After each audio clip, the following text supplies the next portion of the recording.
All right, cool. Let's move into something just as controversial. Yes, bring it on.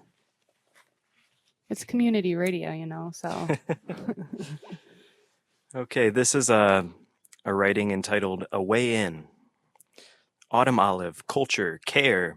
Here's an essay on the invasive native species paradigm in Northwest Michigan that isn't a debate or a list of instructions, but an invitation. Something sweet makes its way into the room. I smell vanilla. I spy the source from the window where I sit. Tousled by the wind, fragrant in bloom, autumn olive. Now I hear rumbling. If the low buzz continues, I'll assume it's pollinators clouding the shrubs outside. But if it crescendos and then disperses, it's traffic. Eddy School Road is growing a bit busier. Months ago, the rumble meant industrial trucks, hauling logs, laying salt, picking up trash, and carrying products from place to place. This time of year, the list grows to include the trucks hauling boats, campers, buggies, and more. Assessing the seasonal influx is simple for some. Locals, good. Those from other places, bad. That idea makes its way into other contexts as well. But the framework stating that native plants are friends, while plant plants are neutral, and introduced and or invasive plants are enemies, leaves something to be desired.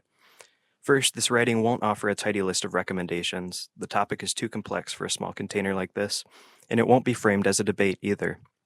This writing is an invitation, and it's not an invitation to an exclusive club. Every long standing culture on this planet has worked within the bounds of this invitation. It's an invitation to long cultural work, which in this instance is an invitation to move from the questions of, is this plant good or bad, and how do we make this plant go away, to the broader quandary, how do we live in this place? The autumn olive's honeyed scent drifts along haphazardly, but the plant's presence in this area itself was a product of intention. From the 1940s to the 1970s, soil conservation districts throughout Michigan included autumn olive in their plant sale offerings because of its myriad benefits and strengths. It's a hardy shrub that works well as a windbreak, offers erosion protection, food for wildlife, and more. If you aren't familiar with the plant, well, you probably are without realizing. It's all over the place. Roadsides, yards, farmland, city lots, forests, and meadows. It's considered invasive in this area, generally understood to mean a plant that was introduced to an area and poses a threat. So, what makes autumn olive, this choice plant once promoted by local agencies focused on conserving natural resources, menacing? Well, it crowds out other shrubs, trees, and plants. In fairness, it also fixes nitrogen in the soil, improving it for other plants that need it. But that means more resource competition for the plants that can thrive, with less available nitrogen, or plants we consider native that are more accustomed to the soil conditions. Before throwing out the plant, remember that grazers and browsers alike will eat autumn olive. Don't convert your hayfields to autumn olive just yet, though. It's quite thorny. A tromp through a thicket of the brushy stuff can be a bloody trek, which, on the other hand, is a boon to plenty of birds and wildlife. The pokey maize offers protection from wind and predators and plenty of food to boot. Autumn olive berries are nutritious for humans and more than human alike, much higher in lycopene content than the tomatoes generally turn for antioxidant benefits. Taste one early in the fruiting season and prepare to pucker up. They'll grow sweeter as they ripen. Eat them fresh or in a jam or jelly, process them into fruit leather, freeze them, or even make wine. These prolific berries are key to the seed dispersal through which the shrubs travel and root in disturbed landscapes. Find some of the shrubs toward the end of the winter, and within a few months they'll be dressed to the nines in their crimson berries, offering a harvest that doesn't call for full sun exposure, optimized soil conditions, amendments, fertilizers, or grafting, and it's notoriously difficult to kill. In short, it's a mixed bag. Still want it gone? You can treat it with triclopyr or glyphosate. Cut the main stem and dab on some herbicide. Use care. Heavy herbicide application aimed at invasive eradication might hobble ecosystems more than assist. It doesn't address why an invasive is filling a niche, so it can easily result in long-term repetitive chemical applications, continued disruption, and increased herbicide resistance. The potential for exposure and subsequent buildup in soils, waters, and bodies is concerning. I don't mean to say that the need for chemical treatment doesn't exist. I do mean to say that frequent, widespread, and haphazard applications should be more heavily scrutinized. The cynic in me says that the reason we aren't more concerned has something to do with corporate profits. That's a different essay. Back to autumn olive. You can pull it manually, and rotationally grazed landscapes are promising for crowding it out passively. Still, both are time consuming, labors of handwork that call for repeated visits. Take heart. Slow and repeated work of the hands is one of the features of societies with staying power, those rooted in place, those who have managed to sustain long term interactions in landscapes without depleting them, and those who have managed to meet their basic needs over time. I've been shaped by Mary Cecip geniuses. Plants have so much to give us, all we have to do is ask. The Anishinaabe Ethnobotany Tome's premise offers plenty on shifting one's perspective on invasives, natives, exotics, etc., from a simple judgment of what's good or bad to trying to understand better what each plant might be for and how it fits in its place. In many instances, she writes, if we, as individuals and communities, learned how to use and harvest certain invasives, their spread would be kept in check. Think autumn olive as great forage for goats, or the human health benefits of eating currants, the nutritive offerings of cooking with garlic mustard, the medicinal value of kudzu, thatched roofing from Phragmites, firewood and building materials from black locust, etc. What if seeing these different living beings kindled a sense of gratitude, responsibility, and provision, albeit involving some handwork and veering from cultural norms, rather than the twofold state of terror and pressure to eradicate? I don't mean to say that if we learn to use invasive plants more frequently, all problems are solved. I will venture to say that paying attention to what's around us, regardless of invasive or native characterization, considering its usage, along with how it interacts with the rest of the biotic community, seems like a positive step towards long-term mitigation and better relating to the places we're in, as they are. Again, eradication by hand means repeated manual labor, unless reason for the niche is addressed. Cue broken record, addressing the niche is another topic deserving its own attention. That isn't necessarily a bad thing. It involves being and working outdoors, learning more about plant identification, and potential opportunities for harvesting, as mentioned above. This kind of slow work, with sobriety, intimacy, and care, calls for cultural shifts relating to consumption, resource extraction, and how we as humans relate to the rest of the natural world. Engaging in that won't look like quick binary judgments of good versus bad plants, or this person figured it out and this one didn't, or laying blame on folks without attempting to understand the circumstances they're working from. There's a whole tangle of complex interactions out there. I hope you find yourself on a unique path leading towards growing in place. Maybe it's lined with autumn olive. Maybe that's not the end of the world. Maybe it's a way in. Hey, A Way In. That's the title of the piece. That's right. Oh, I don't even have questions because I just feel like I feel seen and heard just by hearing that piece. I will say that something that stuck out to me in that piece was the concept of time, whereas the hunting piece seemed to be sort of a now, like an inspection and an experience in the now time, that this piece feels like an examination, an exploration of time and the relativeness of time in this sort of, in using this subject to explore time. So something that you mentioned is long work. I feel like your piece described it really well. You said it was in the context of long cultural work. And I don't know. That's what I have to say. I don't know. I don't have really a question, but I appreciate that about your work in general. That seems to really take into consideration the context and the timing of these subjects.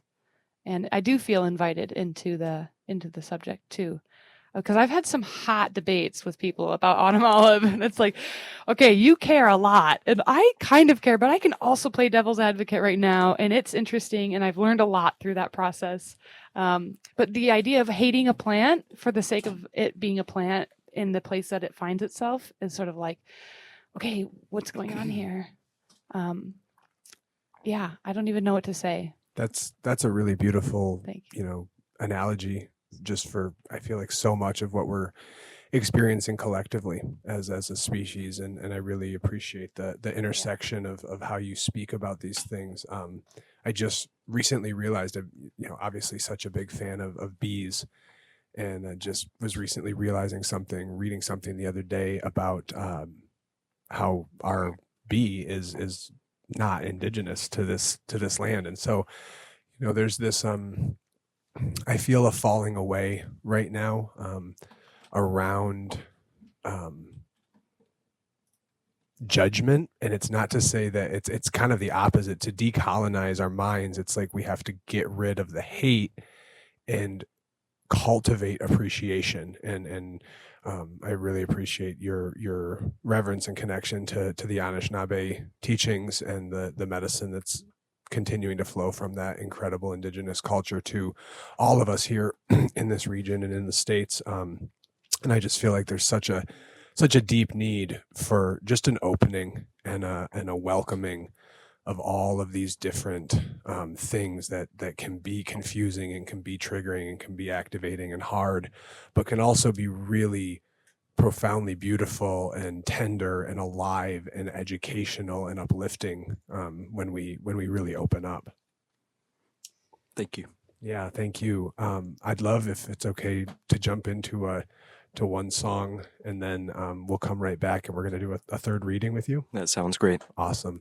This is from a wonderful creator, Cosmo Sheldrake, and I feel like it's really perfect for this moment. It's called Come Along. So let's all go together and learn and grow. Thank you, Taylor.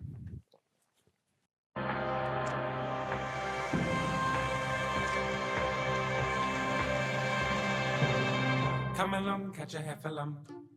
Sit with me on a muddy clump. We'll sing a song of days gone by. Run along now, don't be glum. Get you gone now, have some fun. Don't be long for the end is nigh. Don't let moments pass along and waste before your eyes. March with me in the borough groves. Come with me in the slimy toes. And never ask us why. Come along now. Run away from the humdrum. We'll go to a place that is safe from greed, anger and boredom. We'll dance and sing till sundown and feast with abandon. We'll sleep when the morning comes and we'll rise by the sound of the bird song. We'll be here when the world slows down and the sunbeams fade away. Keeping time by a pendulum as the fabric starts to fray. There's no such thing as time to kill, nor time to throw away. So once for the bright sky, twice for the pigsty, thrice for another day. Come along now, run away from the humdrum. We'll go to a place that is safe from greed, anger and boredom. We'll dance and sing till sundown and feast with abandon. We'll sleep when the morning comes and we'll rise by the sound of the bird song.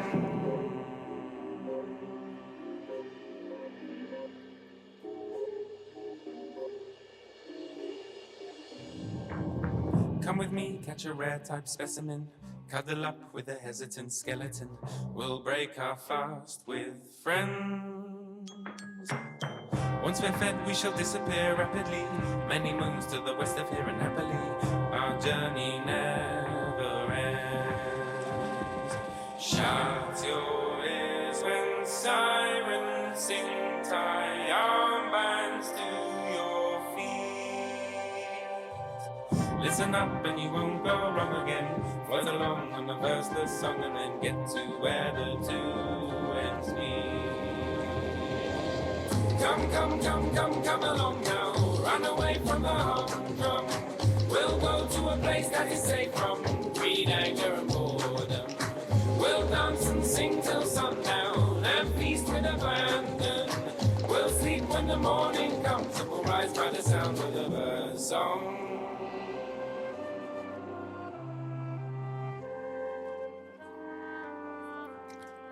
That was Come Along by Cosmo Sheldrake.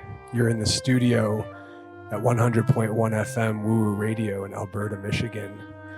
We're here with Taylor Reed from Crosshatch, writer, conservationist, connector, student of nature, and we're so glad to have him in the studio with us. Thanks for being here, Taylor.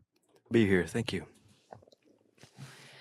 And we just got to hear the second piece about, it was A Way In. It's titled An Invitation into a Discussion, into an introspection of using the autumn olive as a subject and also as a sort of a metaphor for the larger things going on within ourselves as humans, as a humanity, as a species on an ecological planet.